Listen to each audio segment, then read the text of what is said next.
তোমার এই নিষিদ্ধ জায়গায় হাত দিয়ে যে লোকটা আমাকে কলঙ্কিত করে আমার শরীর থেকে রস ঝরিয়েছে, এই মেয়েটা যখন বয়স প্রাপ্ত হবে তখন এর শরীর থেকে রক্ত ঝরিও। শয়তান আদম আর হাওয়াকে জান্নাতে ওয়াসওয়াসা প্রথমেই দিয়েছিল, জান্নাতের গেটে দাঁড়িয়ে দাঁড়িয়ে কাঁদছিল। হযরতে আদম হয়তো কোনো জায়গায় গিয়েছিলেন, হাওয়া আলাইহিস সালাম এসে দেখে একজন কাঁদতেছে, ডাক দিয়ে বলেন কাঁদেন কেন? শয়তানের অভ্যাস হচ্ছে কথা বলার আগেই কেঁদে ফেলা, এটা অভ্যাস তার। আজও পৃথিবীর বিভিন্ন জায়গায় আমরা দেখি কিছু মানুষ আছে কথা বলার আগে কেঁদে ফেলে। কেউ নেই আমি করবো, কেউ নেই বলে কেঁদে ফেলে। এটা শয়তানের প্রথম অভ্যাস, কথা বলার আগেই। বলেন হযরতে হাওয়া কান্নাকাটি দেখে বলেছেন আপনি কাঁদবেন না, বলেন কেন কাঁদেন? বলছে কাঁদি আমার জন্য না, কাঁদি তোমাদের জন্য। আমাদের আর কি, আমরা তো ভালোই আছি। আরে ভালো আছো এটাই তো সমস্যা। তোমাদেরকে এখানে আমি গোপন সূত্রে সংবাদ পেয়েছি যে এখানে রাখবে না। আমার কাছে গোয়েন্দা রিপোর্ট আছে যে এখানে তোমাদের রাখা হবে না, এখান থেকে নামিয়ে দেওয়া হবে। যদি এখানে থাকতে চাও তাহলে ওই যে জায়গায় যাওয়া নিষিদ্ধ, ওই জায়গায় তোমাদের যাওয়া লাগবে, ওই গাছের ফল খাওয়া লাগবে। হযরতে হাওয়া বলেছিল না, ওখানে যাওয়া নিষেধ, ওখানে গেলে জনগণ খেপে যাবে, আমি যেতে পারবো না। যেতে পারবা না? যদি যেতে না চাও আমার কাছে রিপোর্ট আছে, এই আরামে থাকতে পারবা না। মেয়েদের অভ্যাস হচ্ছে কোন জায়গায় যদি একবার শান্তি পায়, জীবন চলে গেলে ওই জায়গা ছাড়তে চায় না। এটা মেয়েদের অভ্যাস, পৃথিবীতে মেয়েদের অভ্যাসই এটা। একবার যদি কোনো জায়গায় শান্তি পায়, জীবন চলে যাবে, ওই জায়গা ছাড়বে না। একবার যারা পরকীয়া প্রেমে শান্তি পেয়েছি, তামাম দুনিয়া দিলেও 4-5টা বাচ্চা রেখে চলে যায়। আমি নিচে নামতে পারলাম না, তাই পরে ওয়াসওয়াসা দিয়েছে শয়তান যে এখানে যদি থাকতে চান তাহলে ওই গাছের ফল খাওয়াই লাগবে। বুদ্ধি দিচ্ছে যদি খেতে পারো ফেরেশতা হয়ে যাবা, অথবা চিরকাল এখানে থাকতে পারবা, তোমাদেরকে আর এখান থেকে বের করে দেওয়ার ক্ষমতা আল্লাহর নেই। যখন বলেছে আল্লাহরও নেই, তখন উনি বুঝে ফেলেছেন তুই বলিস কে। ও তখন এবার আল্লাহর নামে কসম দিয়েছে, ওয়াকাসামাহুমা ইন্নী লাকুমা লামিনান নাসিহিন।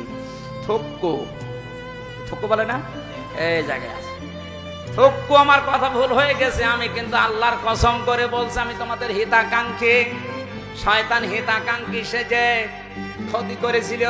আজও যত এনজিও বাংলাদেশে কাজ করছে সব হিতাকাঙ্ক্ষী সেজে আমাদের ঈমান ধ্বংস করছে। হযরতে হাওয়া বললেন ঠিক আছে আপনি কাঁদবেন না, আমার স্বামী আসুক। তোমার স্বামী আসলেই হবে না, এমন করে তাকে বোঝাবে, যদি কথা না শোনে বলবা যে আমি তোমার এই ঘরে থাকবো না। হযরতে হাওয়াকে এমন এমন কথা শিখিয়েছে, আদম আলাইহিস সালাম আসার পরে তাকে বললেন উনি রাজি না, আমি কাজ করবো না। হযরতে হাওয়া মন খারাপ করে আছে। অত বড় জান্নাতে স্বামী স্ত্রী মাত্র 2 জন লোক, কথা যদি না বলে সংসার টিকবে? কথা বলে না কেন? মাত্র কয়েক ইঞ্চি ঘরের ভেতরে মানুষ আমরা থাকি, কয়েকটা 3-4টে রুম নিয়ে। এখানেই যদি কথা বন্ধ হয়ে যায় স্বামী স্ত্রীর, আমার মনে হয় ওই সংসার আর টেকে না। আসতে বলে একবার শুনেছিলাম কুষ্টিয়াতে গ্রামে স্বামী স্ত্রী গন্ডগোল করেছে, এমন গন্ডগোল কথাও বলে না, ওর কাছেও থাকে না। শীতের রাত, কাছে থাকে না। স্বামী বেচারা বাইরে গিয়ে বিভিন্ন খড়কোটায় আগুন লাগিয়ে আগুনের তাপ নেয়, তা ওর কাছে যায় না। আল্লাহর ইশারা একদিন খড়কোটার আগুন বেয়ে বেয়ে ওর লঙ্গিতে লেগে গেছে, ও তো টের পায়নি। আগুন তাপ, ওর বউ জ্বালানার ফাঁকা দিয়ে তাকিয়ে দেখে আগুন যে কায়দায় লেগেছে, আমি যদি এখনো কথা না বলি ওর সব, আর ওর যদি সব শেষ হয়ে যাতে আমার কি হবে? তখন জ্বালানা থেকে মুখ অন্যদিকে ঘুরিয়ে জোরে জোরে বলতেছে আমি কারোর সাথে কথাও বলি না, কারো লুঙ্গিতে আগুন লাগবে তাও বলি না। তাকিয়ে দেখছে হচ্ছে কি, দেখে লুঙ্গিতে আগুন, তাড়াতাড়ি লিপিয়ে বলছে আল্লাহ তওবা করছি, জীবনে বেশি থাকতে অন্তত বউর সাথে কথা বন্ধ করবো না, এখনই পুড়ে মরে যেটা। এতটুকু জায়গায় স্বামী স্ত্রী কথা বন্ধ হয়ে গেলে যদি অবস্থা হয়, এত বড় বিশাল জান্নাত। হযরতে হাওয়া কথা বলে না, আদম আলাইহিস সালাম বাধ্য হয়ে শেষ পর্যন্ত স্ত্রীর মন রাখতে গিয়ে ফলটা খেয়েছিলেন। আল্লাহ রাব্বুল আলামিন তখনই ঘোষণা দিলেন, নেমে যাও, আর থাকা যাবে না, কারণ এখানে পোশাক পায়খানার কোনো ব্যবস্থা জান্নাতে নেই। তোমাদের পোশাকগুলো সব খুলে পড়ে গেছে, পায়খানা প্রসাবের উদ্রেক দেখা দিয়েছে, আর এটা ওই জায়গা না। এখানে খেয়াল করেন একটা মাসলা, শয়তানের কিন্তু জান্নাত থেকে বের করে দেওয়ার মূল টার্গেট ছিল না, শয়তানের টার্গেট ছিল তাদের লজ্জা স্থান দেখাক। কথা বুঝতেছে? শয়তানের টার্গেট ছিল প্রধান এইটা, এদেরকে এদের লজ্জা স্থান আমি দেখবো, কারণ শয়তান হচ্ছে যৌনতা ছড়াতে ভালোবাসে। আজ এই শরীফ আর শরীফার গল্পর ভেতরে আমি এইটাই পেয়েছি, সকালে শরীফ, বিকালে উনি শরীফা হয়ে যাবে। আর এটা যদি রাষ্ট্রীয় ভাবে কায়েম করতে পারে, তারপরের দিন সে যদি বলে আমি শরীফা, আমারে এখন মহিলা হোস্টেলে সিট দেন, আপনাকে দেওয়া লাগবে, না দিতে চান তাহলে আবার মামলা দেবে। ও শরীফা বিকালে যাই দাবি করুক, মাল তো শরীফ আছে, শরীফ না। এখন যে আপনার বোন আপনার মেয়ে থাকে হোস্টেলে, ও বেটা শরীফা যাই হোক, ও তো আসল শরীফ, ও থাকলে আগামী প্রজন্ম যার সন্তান ভরে যাবে। শরীফ থেকে শরীফার দাবি করে এরা মেয়েদের লজ্জা স্থান নিয়ে খেলা করার চেষ্টায় আছে, আর আমাদের আগামী প্রজন্মকে এরা জারজ হিসাবে পরিগণিত করতে চাচ্ছে। ৯৬% মুসলমানের এই দেশে আমাদের যারা দায়িত্বে আছে তাদের বলবো, শুধু আমরা বিপদে পড়বো না, আপনিও বিপদে পড়বেন। পড়বেন কি? আপনার তো আরো চরিত্র নেই, আপনার চরিত্র তো এরকমই, এই জন্য আপনার কিছু মনে হচ্ছে না, কিন্তু আমি তো মানুষ, আমি আদমের সন্তান, আমার তো লজ্জা লাগে যে শরীফ থেকে শরীফা নাম নিয়ে আপনি আমার বোনের কাছে মেয়ের কাছে থাকবেন, এটা মেনে নেওয়া যায়? শয়তান ছিল যৌনবাদী, শয়তান আরো জোরে। হযরতে হাওয়া আলাইহিস সালাম যখন পাতাটা ছিঁড়তে যাবে, আদম আলাইহিস সালাম ছিঁড়তে গিয়েও ছেড়েননি, উনি চলে এসেছেন। হাওয়া আলাইহিস সালাম বলে, কি ছেড়ো না কেন?